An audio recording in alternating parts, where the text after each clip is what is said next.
All right, it looks like we are live. Welcome everyone to tonight's Washington WREIA May 2023 meeting.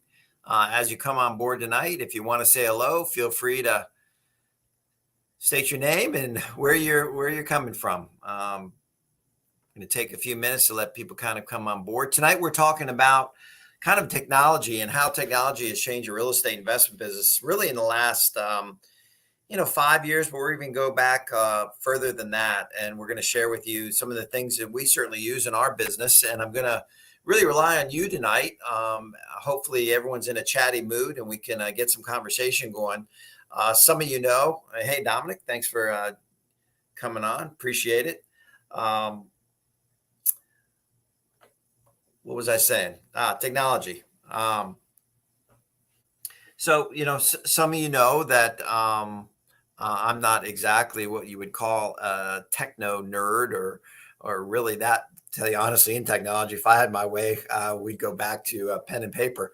But I get teased about that quite a bit. But certainly technology has changed everything that we're doing in the real estate investment business. And we thought during the month of May here that we would just spend a little time talking about different ways and different software and different platforms that really are helping real estate investors here in this area and obviously around the country and around the world for that matter, really kind of change up their business. So we thought it was an important topic to talk about. And as I mentioned, as you come on board, feel free to say hello.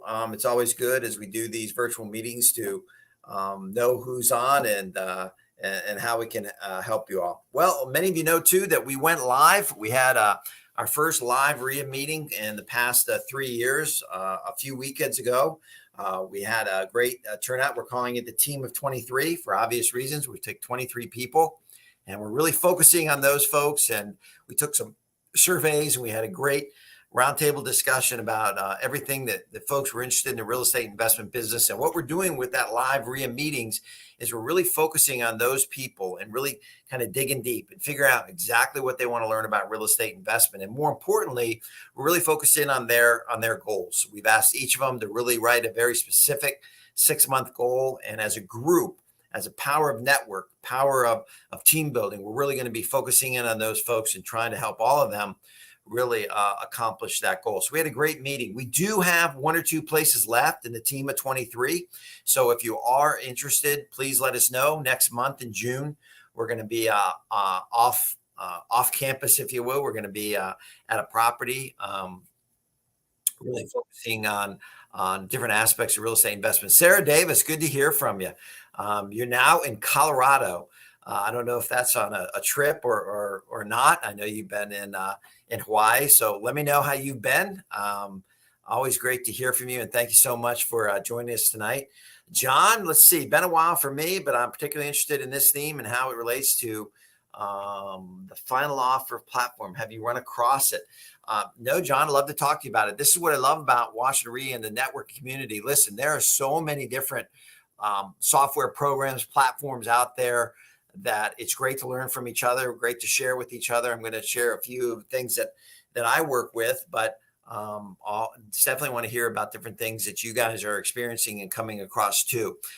Technology can be obviously something that is tremendous for us, but we got to be careful. We got to be careful that we're not solely relying on technology. In my opinion, this is still, in my opinion, a people business. So it's kind of merging technology and the human element to try to make sure that our businesses grow and we can accomplish what we want to in our business. Alan, great to hear from me.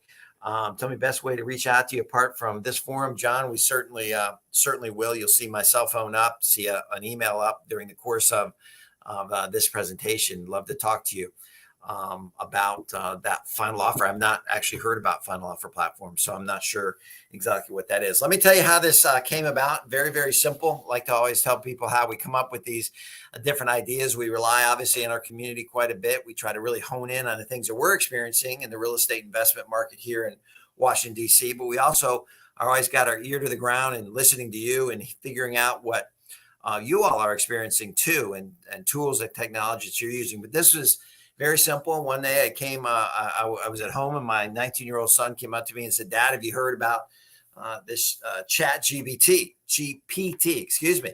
And I was like, "No, I don't, what's that AI? I understood. I've heard the buzzwords, but how does it work?" And he sat at the kitchen table and he kind of opened up his Chat GPT and logged in and showed me all the things that you can do with this new generative AI.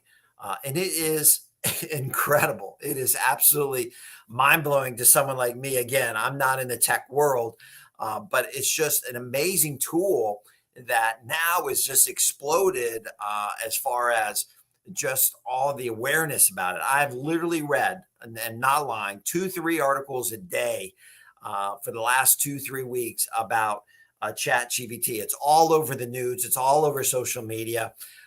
It's all over everywhere from higher education to Congress to regulation to Google and all the big tech firms on everything that is possibly coming down the road. You got the doomsdayers saying how it's going to revolutionize our economy and our employment, to the people that say that machine learning eventually is going to take over the world, and we're all going to be uh, basically replaced. So it really is fascinating. But again, when we have a tool like this or something comes along, we try to figure out, okay, how can we use it and can we use it? And the Chat GPT, if you haven't experienced this, I just highly recommend go into your Google search engine, type in Chat GPT. When it comes up, click on it, create a password, create a username, and just have some fun with it. And it is really truly amazing some of the things that it can do. And I'm curious to see how it will go forward. I can't imagine what it's going to be like in 3 to 5 years. So through that, I was driving around and thinking, gosh, there's so much technology out there. Some of the things that have just changed the way that we do business, that it would probably be wise for us to spend a few minutes here at Washington WREIA just to kind of go through a few things and how has this changed our business and what are some of the tools and resources that we're using. So I just jotted down a few things. And again, I'm really looking for you guys to interact here tonight. The first question I have is, what is your favorite piece of tech in the last, let's say, 15 to 20 years? What is the tool that you use now that you could imagine not having 15, 20 years ago? And I'll give everyone a few minutes if you want to chime in on that. Anything that you use now that you think, gosh, what would I do without this now? So go ahead and feel free to comment on that if you have a suggestion. As you're pondering and thinking and typing, I'll share two with you. Number one, something very, very simple, I guess, but man, I couldn't imagine not having it anymore. And that's something as basic as Google Maps.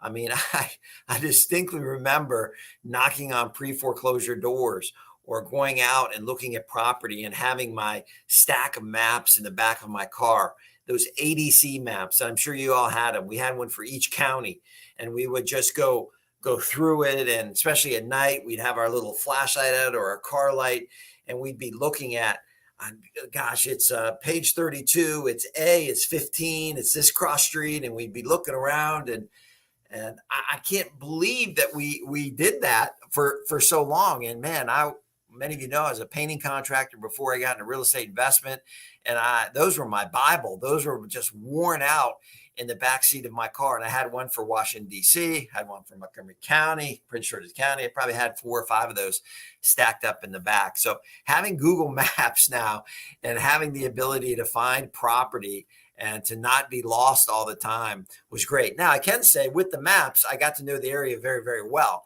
There was probably not a major street I hadn't been on in a number of counties over the years, but it really saved tremendous amount of time and energy to have those Google Maps. So that's mine. I see a few of you have stuff. Yeah, Daryl, a cell phone. I mean, who knew? How could we ever imagine that? Basically, I think Steve Jobs decided that all of us were going to one day want $1,000 computer in our pocket. I mean, that's really kind of mind-boggling, and it's not that long ago. And these things have gotten better and better and better. And who knew with those phones, all of us or most of us would want to take so many pictures of just nonsense, really. Who knew that we were such a narcissistic society if we could only have seen that? But the cell phone, unbelievable. I don't know how old this audience is, but I vividly remember walking around with my case, my big black case, and kind of the Get Smart back case, and you open up and it had the cord and you had the phone. And I vividly remember standing in front of Montgomery County Courthouse with my phone and talking to different people about this property, that property, what the value was. Unbelievable technology. And now we all walk around with it. We don't really even think about it, how much that's improved our lives. So for me, it's been the cell phone and Google Maps. Waze, absolutely. Waze is another one that a lot of folks liked for directions and alerting us where there's the police around and speed traps. So that's been great. Let's see. The list is endless. Probably different for residential like myself. For my part, hard to remember the world before showing time and Bluetooth lock boxes. Yeah, that's John. That's great. Now with showing time, everything is right there. Now again, this is a prime example, John, and John brought it up, so I'm going to talk about it. But something like Showing Time, for those of you who don't know, is just a program that allows realtors to schedule times to view a property, and you can go in and you can put like 1:15 for 15-minute or half-hour increments, however the realtor sets it up, and you can go show that property. Now, one thing I don't like about it, and again, once you see the property, there's basis for feedback and different things. But one thing I don't like about it, I'll just bring this up, and you could be totally different. And I understand, I'm in my late 50s, so I'm not, 35 or 42 for that matter anymore. But it does take away for me a little bit of that interaction with that human, with that interaction with talking to that agent and getting feedback and understanding what the buyer liked or did not like. And again, I know you can do some of that with technology, but I still like the ability to talk to people to figure out how we can do things to make deals work, if you will. But I totally get it. I appreciate that feedback. So, and I have a feeling one of my favorite new ones is going to be this Chat GPT, because there's so many elements. And by the way, for those of you that are online tonight, part of the team at 23, at our meeting on January, we're going to be off site. We're going to be at a property, and Justin, who many of you know, is going to come on tonight. Justin's going to share with us, going to bring some demonstrations for us and show us different things we can do with Chat GPT that maybe none of you have ever even thought about. And this is going to help, again, us as real estate investors, not only acquire properties, but be relevant to our community, interact with our database and our community, and all those things that a lot of people don't do, and a lot of investors don't do. And it's really going to help you and be a great tool for you. So Team of 23, get ready for that and be excited about that in June. All right, let's talk about a few of these. All right, Marvin, thanks, guys. I really appreciate this. It's very helpful. The Google ecosystem ability to target marketing for specific group sellers, buyers, used PPC years ago. Yeah, that's tremendous. I appreciate you guys sharing some of these here tonight. Pay-per-click is what Marvin was talking about with Google, and really targeting your advertising into your audience, the audience you feel that wants your services. Let's go back and let's go do maybe a little simpler things. And as we talk about these things, please, again, feel free to comment and let me know how your experience has been with some of these things and some of these other things that you've mentioned. I think one of the biggest changes that I can see, again, as I remember, number one is just some of these online real estate platforms. Things like Zillow, things like Trulia, things like Redfin, one of the brokerages that really kind of got heavy into tech. These online platforms has made our lives as real estate agents, investors, landlords, so much easier. I mean, all that information is right there, right in front of us. We don't have to leave our offices, or for that matter, leave our homes, in order to gather all this information about values, about historical data of a property, about rental rates in the neighborhood, about crime in the neighborhood, about traffic patterns, about growth patterns. I mean, all these things that these online platforms have done for us is really, really crazy. If you think back, again, I'm going to age myself, and that's fine, because I know a lot of you that are younger, it would blow your mind to know the things that we had to do. Someone asked me a while ago, is that most of my rental properties, most of my long-term net worth cash flow investment properties are here locally. I do have some in other states, about 5 or 6 states, but certainly when I started out, I was told very specifically that if I wanted cash flow real estate, I needed to go outside the Washington, D.C. area. And it really did make sense because I was coming across properties, but they did not make any sense from a cash flow perspective. And so I kind of sacrificed some cash flow for growth and equity. And a lot of my properties grew in value, but the actual day one, day two, day, year three cash flow wasn't tremendous until I paid down the mortgages and rents grew. Many of them said, hey, go to other markets. One was common, go to Ohio. I heard Ohio a number of times. And again, this is back in the 90s, folks. This is many, many years ago. They said the cash flow is great there. And I would go to seminars, different parts of the country. I'm sure you guys have been to some of these, and people say, yeah, I'd get, $300, $400, $500 a month on cash flow. I paid 60 grand for the property. It just blew my mind because I was getting nowhere near that. But it was a little bit daunting. It was overwhelming back then to think I could go to, let's pick a city in Columbus, Ohio, and start researching, start finding rental properties. Again, we didn't have all these tools.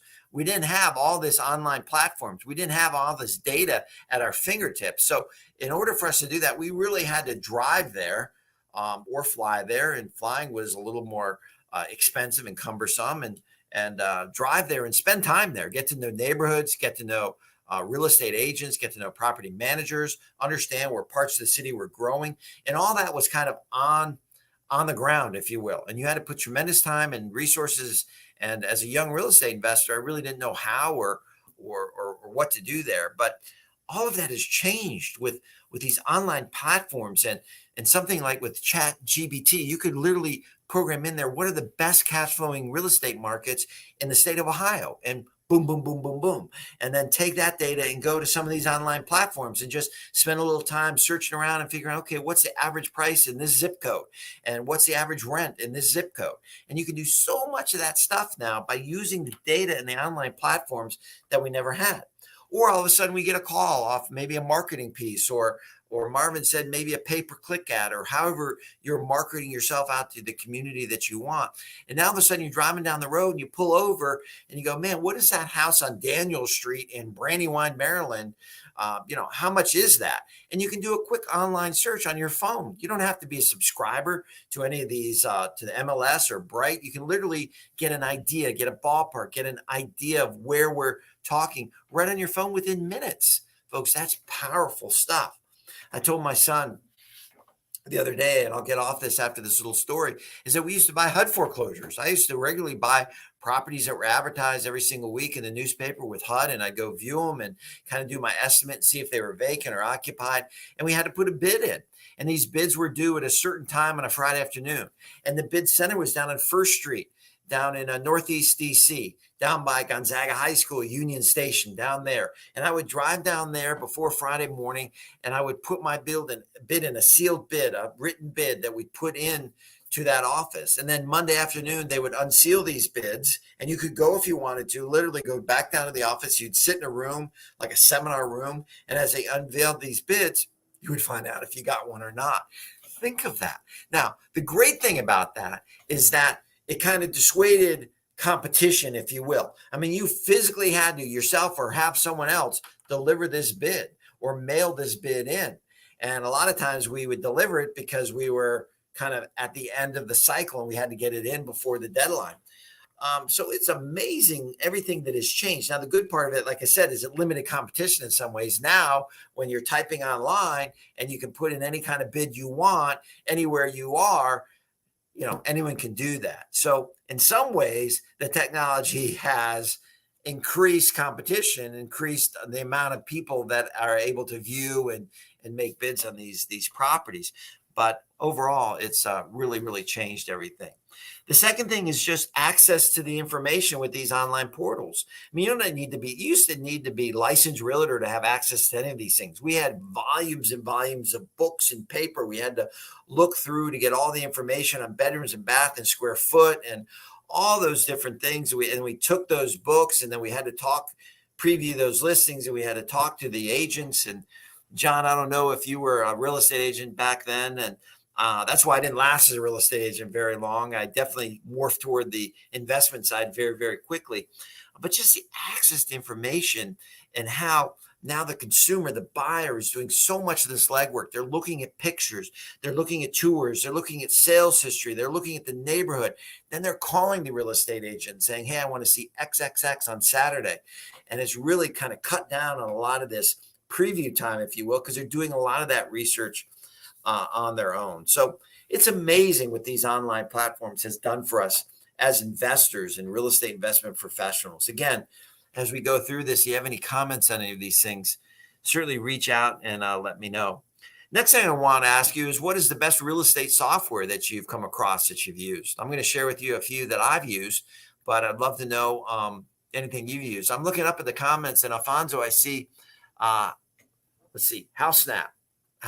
You use HouseSnap. So I wasn't, but my wife was. John, this is a comment from him. The difference is that in the old days, everybody demanded the neighborhood expert. Now you can be the expert in 30 minutes, and that's 98% true. Certainly. Also likes HouseSnap. Russell Burton likes FreedomSoft. Okay, FreedomSoft software. So a lot of good softwares out there. Again, real estate software makes our lives easier, right? It makes everything easier. I would say that, one of the ones that I like as a landlord, as a person that buys cash flow real estate, one of the things that I recommend is Bigger Pockets, their rental property calculator. It's very good. You plug in some numbers, it gives some return on investment, it gives some cash flow indicators. Some of the bigger platforms that certainly in our community that people have used, as I mentored people and talked to them that aren't realtors, use PropStream. PropStream is roughly $100 a month. It's an aggregate of data. Basically, that's what it is. It's an aggregate of data. But there's really good things in some of these software programs when you really dig deep. With PropStream, one of the things I like, and again, it's not always exactly right, but I like digging deep in some of these properties, and you can kind of match it up with predictive analytics, which we'll talk about. But you see some of these properties where they have a first mortgage, and they might have a second mortgage. They might have a private second mortgage. You can certainly reach out to them to see if they want to sell that private second mortgage. Some of these properties have judgments on it, where you can literally go in and buy some of these judgments, okay, hospital judgments, medical debt, different debt instruments, where now you can buy this debt, and as that property sells tomorrow in the future, you will be paid on that judgment. That's a whole different way to use kind of some of this technology, but use some of that with PropStream. Management property software, huge. If you're a landlord. I've used for many years software called Buildium. Some of you have heard that. It's for really geared toward investors with 100 properties or less. Okay. And the great thing about Buildium for us is that everything is right there. So we buy a property, we upload the deed. We have a lease, we upload the lease.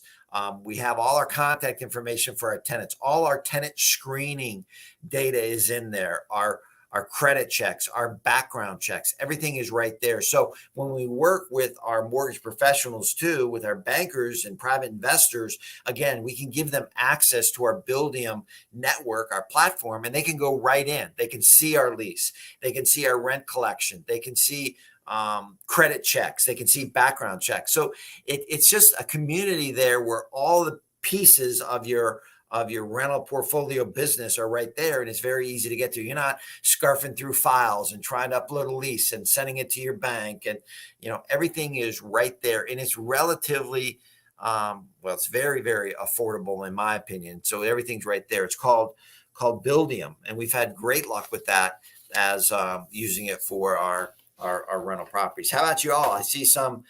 Tell me more about HomeSnap. What do you use HomeSnap for? How is that helping you out? I imagine that's the one where you go and you see a vacant house and you snap the picture, and it gives you everything about, go back in the property records and some of those things.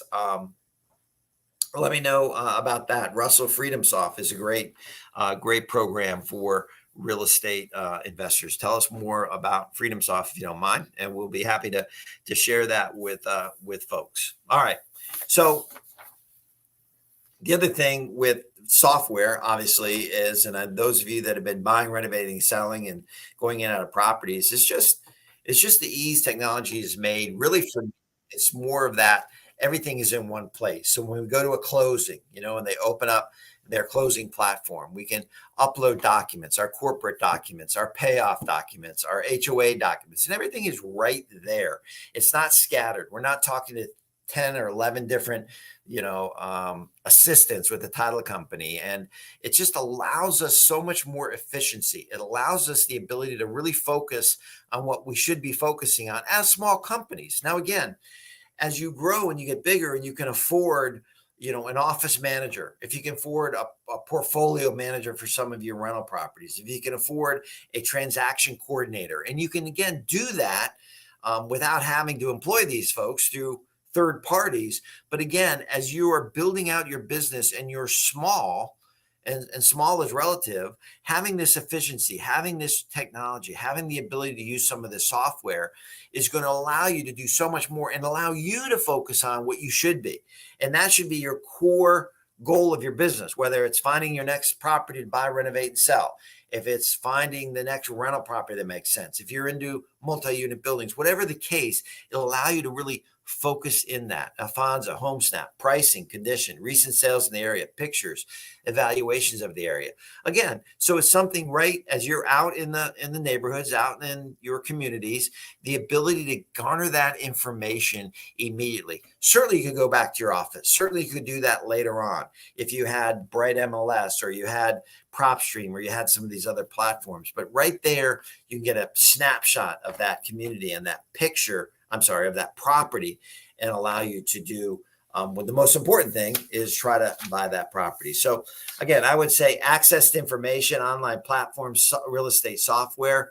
Let me take a minute if he's listening now. Something else that's kind of interesting, as some of you are certainly interested in more passive real estate investing. Justin, if you're online, I know you had some other things to do. If you're online, if you want to kind of come in, here we go, audio only. Share a little bit maybe about, you were talking to me about Fundrise, some index fund. There's Justin is. Yep, let me, you kind of catching me things there off guard here just a little bit, but let me get some speakers wound up again. Yeah, I never tell Justin when I'm going to bring him in. So I'm going to throw on hey, look at that. I'm in under 15 seconds, so I'm going to take it. There you go. All right. I did just a couple of slides. One of the sites that I've used over the last couple of years has been Fundrise. So this popped up a few years ago. I heard about it. I thought, you know what, these guys have some good reporting. I had seen a couple of reports that they had written, and I put $1,000 into an account in October of 2018. So we all know what happened around March of 2020. I don't want anybody to go have PTSD, just the mention of March of 2020. But that wasn't the best year for most people whenever it comes to real estate. They're through the middle of the year. But that $1,000 a couple years later now has turned into $1,300. And you can kind of tell I've got a little snapshot put up here. Let me basically invest into 193 different projects with the portfolios that I chose. So this is available to people with smaller accounts. I don't know if the account minimum is still $1,000 or if you can even get in with a little less than that. But to be able to invest in those different projects all across the country, get awesome reporting, find out where they're investing, what types of properties they're investing in. I mean, this has everything from multifamily to industrial to apartment complexes. I mean, it's got a huge mix of properties. So between the value add and the just opportunistic, they invest like a hard money lender in some areas. They're partners in other projects. I've enjoyed it. Enjoyed some of their reporting. Enjoyed seeing where they're going. It's definitely given me a bit of a return. So we all know the last few years it wasn't the best. You put your money into a savings account at the bank, you were lucky to get 1 or 2%. and I was, of course, looking for other places outside of real estate, but these guys popped up, and I thought, you know what, I can invest in so many different types of real estate. Let some professionals choose from really all across the country, and made 7.7% So Justin, on the up to bottom, now. so on the bottom of your portfolio there, you got four different things. So fixed income, I'm guessing, is more multifamily, value add, opportunistic. Yeah, I mean that's great. And we talk to a lot of people in REIA, and some people struggle to find their first deal or their next deal. And again, if you have available capital, remember, it doesn't matter how you get to the end, how you get to the goal, whatever that is for you. Sometimes some of these professionally managed funds, plus what Justin said is so true, is that by investing in some of these things, you just get great access to information and reports and where the economy is going. And um, we're in the midst now of transformation and how people are working and what's going to happen to the office, market, and good way to diversify in some cases, and as you continue your education and learn. Gloria, what is a core plus? Justin, what's a core plus? Do you know? So if you click on the site and just do the overview tab, I think you can get in without even creating an account. You can, I mean, they've got so many different strategies that you can use. I think the core plus was basically, think of it like core investment strategies, where you're looking to improve a property, but then they've added some other features onto it. It's kind of a catch-all bucket, in my Right. opinion. Right. The other ones are it's a little like opportunistic.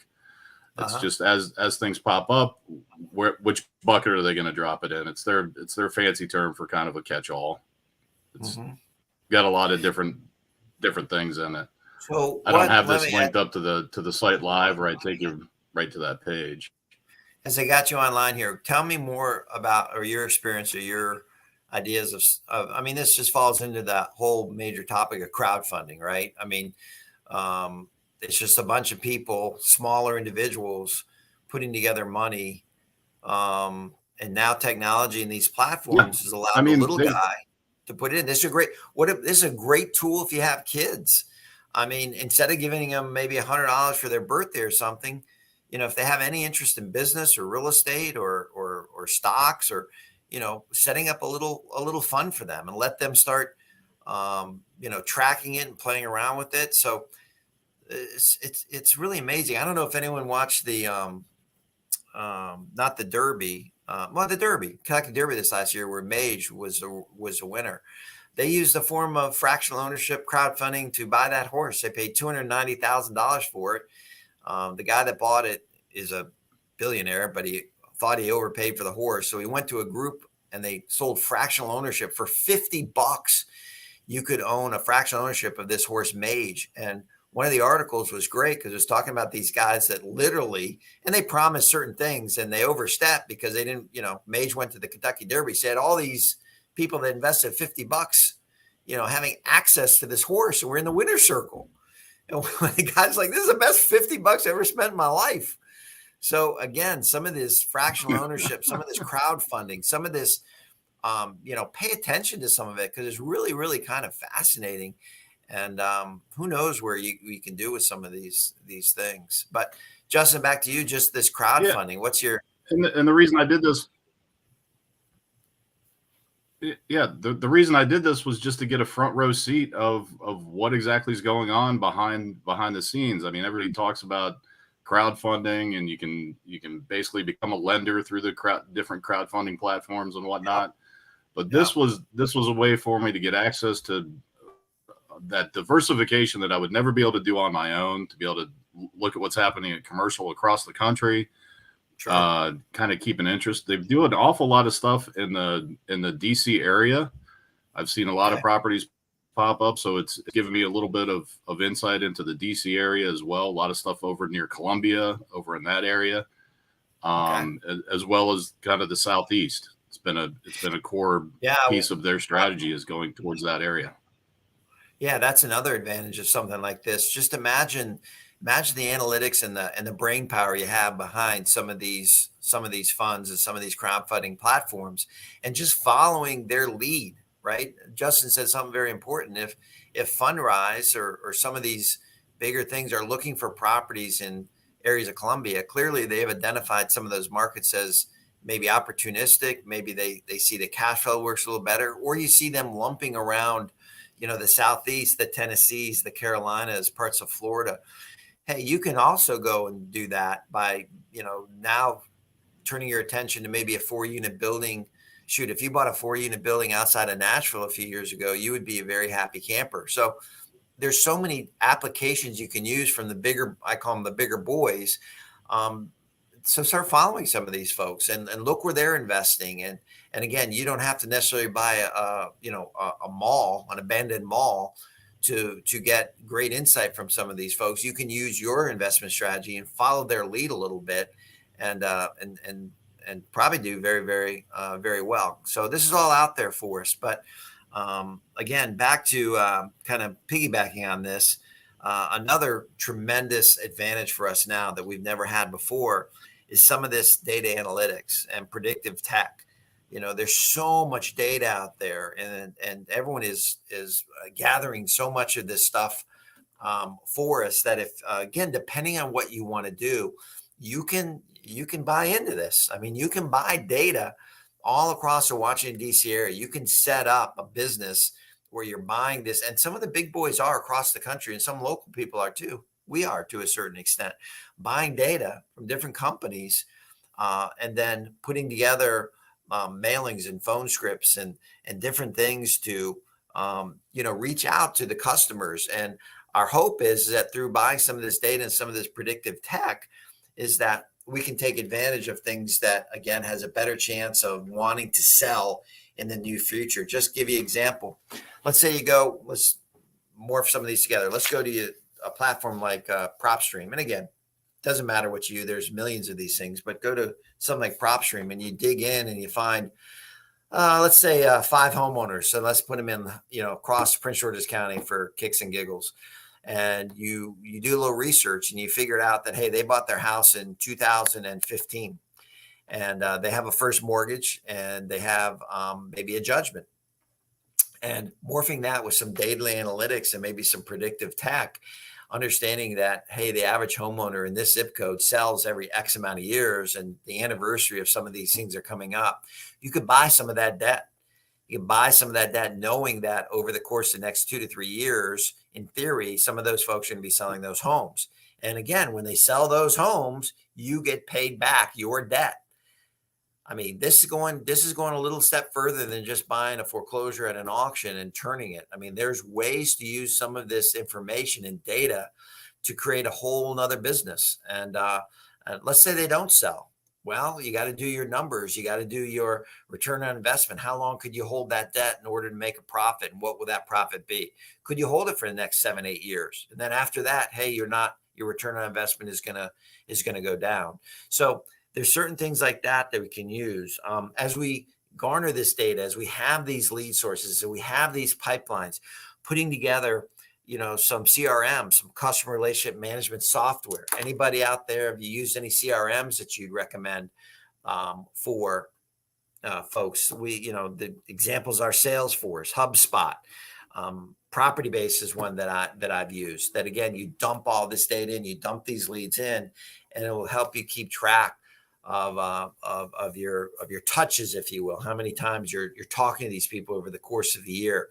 Because really, again, folks, the key to real estate investment, I think now more than ever, is follow-up, is having people raise their hand and saying, you know what, I want to sell. Maybe I'm not quite ready yet, but it's the constant follow-up. It's touching them. It's creating value. It's being the expert, if you will. John talked about it, being the real estate investment expert that you can use. Doc cards are good instead of calling cards. Okay. You want to explain more of that, Gloria? I'm sure the audience would appreciate that. So there's a lot going on here. And then again, I think really technology has allowed the little guy, and I'm the perfect example of a little guy.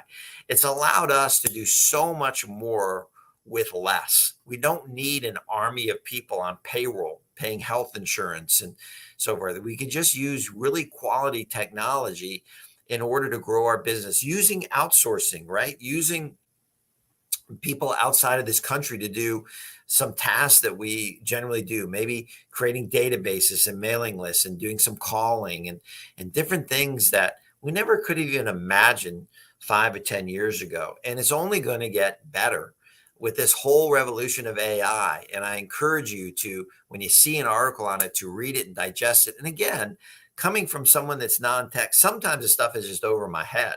I'll readily admit it.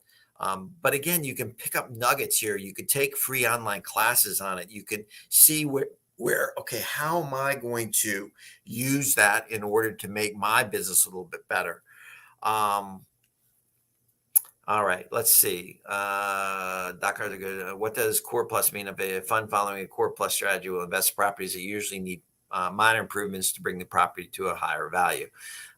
Thank you, Gloria. Appreciate that.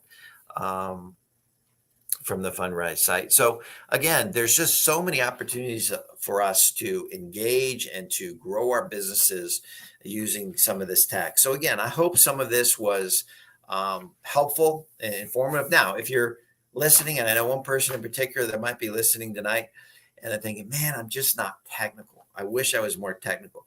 Folks, you don't need to be. You need to surround yourself with people that maybe have a good understanding of some of this stuff. You can hire them on a part-time basis. You could certainly use something my son always uses, YouTube, to understand some of this software and how you can implement it into your business. You don't need to be overwhelmed. You don't have to subscribe to every little piece of software and technology and make it overwhelming. Just again, you know what you do day to day. You know what your core goals are. You know that the investment strategy that you want to implement to garner wealth in real estate. And so implementing and putting these things in slowly, just like something like HouseSnap, something as simple as that, or subscribing to something as simply as PropStream, or really spending time, if you're a realtor, on the Bright MLS system. There's so much good information on that can really help us. Just, digging a little deeper into Zillow and just the different things that are available, the CRM, management software, all those things, just a little bit of improvement, just a little help. And you hear elite athletes, a lot of you know I'm into sports, but you hear elite athletes talk about it all the time. If I can just get a little bit better, 1% better every single day, that's my goal, to try to improve every single day. And us as business owners and real estate investors, if we have the same attitude, if we can just surround ourselves with good people, okay, number one thing to do, good people. And as you see in this community, people will share with you different little things that they use, and you can implement them a little bit at a time, right? That's going to make a big, and you're going to look back and you're going to go, wow, what were we doing back then? How did we conduct business? And I look back when I first got started, and I look at Ernie Kessler's method and Danielle, who was his office manager and was my office manager for many years. The things that they did, it's mind-boggling that they got away with that back then, and how everything has changed so much. So it's really, really wild. Gloria, while networking, you will have your profile and contact on your telephone. When you place your telephone next the contact information exchange, and you build your contact in your telephone. Great. There you go. While networking, you will have your profile and contact on your phone. That's great. When you place your telephone next the contact information exchange, and you build your contact in your telephone. Great. Again, just simple things to help you create databases over time. And by the way, we'll end with that here. Just the ability, and something we talked about, the team of 23, something very, very simple I want to share with all of you, is that if you're not databasing your contacts, you are making a huge mistake. Huge mistake. Network is so powerful. And so creating a very simple system every day, every week, however you want to do it, taking the people that you meet throughout the course of your business and putting them into a database and making sure that you have them categorized. So you had one for contractors or professional vendors or potential buyers or potential sellers or however you want to categorize those people, and putting those people in. And then over time, as you build this database up, creating value for that database. And again, this is not rocket science. You can share an article about AI. You can share an article about the economy. You can share an article about a particular neighborhood that you're invested in. You can share a particular project that you're working on. And by doing that, you're creating a community. You're creating like-minded people that want to help you grow. So at some point you're doing a project and go, man, I'm really looking for some more private investors. If any of you have, boom, let's have a cup of coffee. Or, hey, I got this project coming up. I'm looking for a renter in Laurel. The house is going to be about $2,000. I mean, building this database can be really the difference between building a very successful business and not. And again, I know all of you are on social media and you have followings, but building up those followers, building up the value of that site, LinkedIn, Facebook, Instagram, TikTok, however, whatever you're using, in order to do that and spending time on that. So on your downtime, that's what you should be doing. You should be building this following, building this community, building this network, and then feeding that network with relevant information. And at some point, asking that network for what you need to help you grow and build your business. That would be the best time, best use of all these platforms and technology that you can possibly do, in my opinion. And you'll be off and running. So I appreciate you tuning in tonight.